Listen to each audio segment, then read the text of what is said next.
राहुल गांधी जी,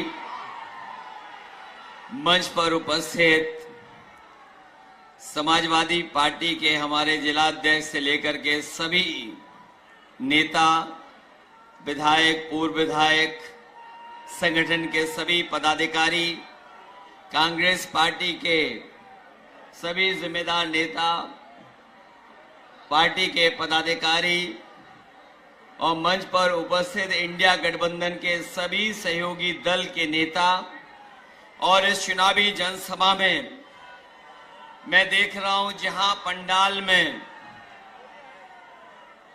बड़ी संख्या में लोग दिखाई दे रहे हैं। हमारे सभी आदरणीय बुजुर्ग, किसान भाई, माताएं, बहनें और बड़ी संख्या में नौजवान साथी, पत्रकार बंधु, मैं सबसे पहले आप सबका बहुत बहुत धन्यवाद और आभार प्रकट करना चाहता हूं।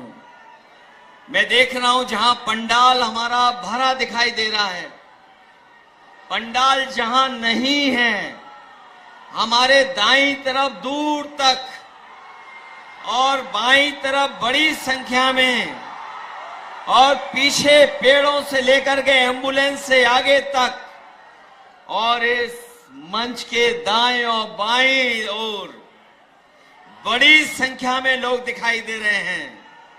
मैं एक एक साथी जो यहां पर उपस्थित है, आप सबका इस तपती हुई गर्मी में जहां आपने मनोबल और जोश बढ़ाने का काम किया है, मैं आप सबका आभार प्रकट करता हूं। जहां चुनाव लगातार आगे बढ़ता चला जा रहा है और जब मैं यहां पर पहुंचा हूं, देवरिया की वो महान धरती, एक ऐसी धरती देवरिया जिसको देवों की धरती माना गया, जहां पर बाबा दुग्धेश्वर नाथ से लेकर के बाबा महेंद्रनाथ और ये पावन धरती देवरा बाबा की भी है, बाबा राघव दास की भी है। इसलिए मैं आप सबका उस धरती पर धन्यवाद भी देता हूं। और जहां आखिरी चरण में चुनाव पहुंचा है, हमें पूरा भरोसा है कि इस बार यहां से देवरिया, बांसगांव, गोरखपुर, आसपास जितनी लोकसभाएं हैं, इंडिया गठबंधन भारी बहुमत से जीत करके जा रहा है। मैं अभी आपके प्रत्याशी सरल प्रसाद जी का भाषण सुन रहा था। उन्होंने कहा कि वो चौथी बार आपके बीच में लड़ने आए हैं और अभी उनका भाग्य नहीं खुला है, लेकिन जो अंक गणित समझते होंगे वो जानते होंगे कि इस बार परिणाम 4 तारीख को आने जा रहा है।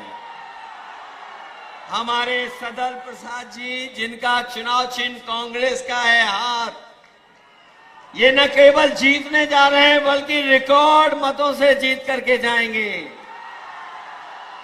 और दूसरे प्रत्याशी हमारे नामा राशि हैं। अगर हमारा नाम है तो हमारे जो गठबंधन के प्रत्याशी, इनका भी है। बताओ, हमारे नामा राशि को जिताओगे? हमसे ज्यादा वोटों से जिताओगे? इस बार तो 2-2 अखिलेश जी लड़ रहे हैं चुनाव, वो दोनों को भेजोगे लोकसभा? ये 7वें चरण का चुनाव है और मैं देख रहा हूं जनता का गुस्सा भी 7वें आसमान पर पहुंच गया है। जिन लोगों ने झूठी बातें, झूठे वादे किए, आज वो जनता में अपनी बातों को कहते लड़खड़ा रहे हैं। न केवल खुद डगमगा रहे हैं बल्कि उनकी भाषा भी डगमगा गई है। और समाजवादी पार्टी, कांग्रेस पार्टी, हम एक और एक जुड़ गए हैं। हम एक और एक जुड़ गए हैं तो 11 हो गए।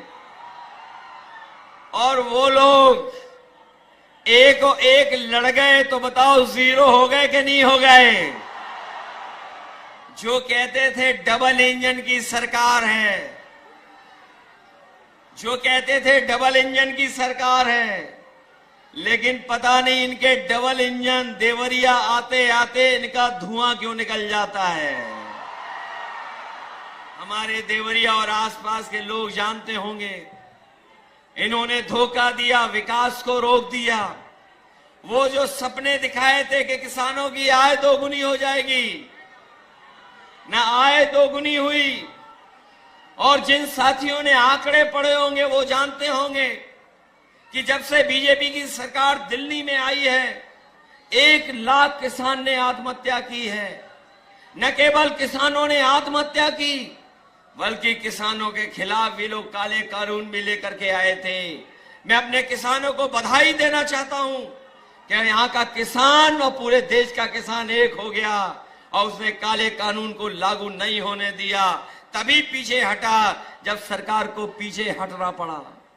इसलिए जहां इन्होंने किसानों को आय दोगुनी का सपना दिखा करके धोखा दिया, वहीं हमारे नौजवान जानते होंगे उनकी हर परीक्षा का पेपर लीक हो गया। एक के बाद एक पेपर लीक हुए, 10 से ज्यादा पेपर लीक हो गए। न नौकरी मिली, न रोजगार मिला। जो लोग कहते थे निवेश लाएंगे, लेकिन निवेश न गोरखपुर पहुंचा, न देवरिया पहुंचा। निवेश के नाम पर हमें और आपको सपने दिखाए, नौकरियां छिन गईं, आरक्षण छिन गया, और जो संस्थाएं नौकरी दे भी सकती थी, आरक्षण दे भी सकती थी, उन संस्थाओं को भी इन्होंने बेच दिया। लाखों लाख नौजवान पेपर लीक की वजह से रह गया। जो मेहनत कर करके फौज में भर्ती होता था, जिस नौजवान का सपना होता था कि वर्दी पहनेंगे पक्की नौकरी मिलेगी, लेकिन वो नौकरी भी इन्होंने छीन ली। इंडिया गठबंधन ने तय किया है कि न केवल सरकारी नौकरियां दी जाएंगी, आरक्षण के तहत आपको हक और सम्मान मिलेगा, और अग्निवीर व्यवस्था हमेशा हमेशा के लिए खत्म हो जाएगी।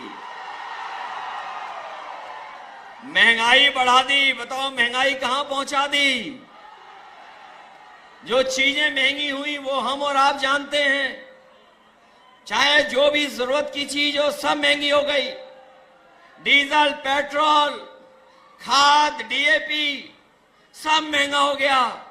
और सीमा यहां तक ये बीजेपी के लोग लांग गए कि इन्होंने खाद की बोरी से भी चोरी शुरू कर दी।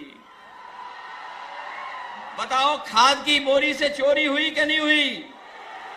पहले 5 किलो हुई, फिर 5 किलो हुई। बताओ 10 किलो चोरी हो गई कि नहीं हो गई?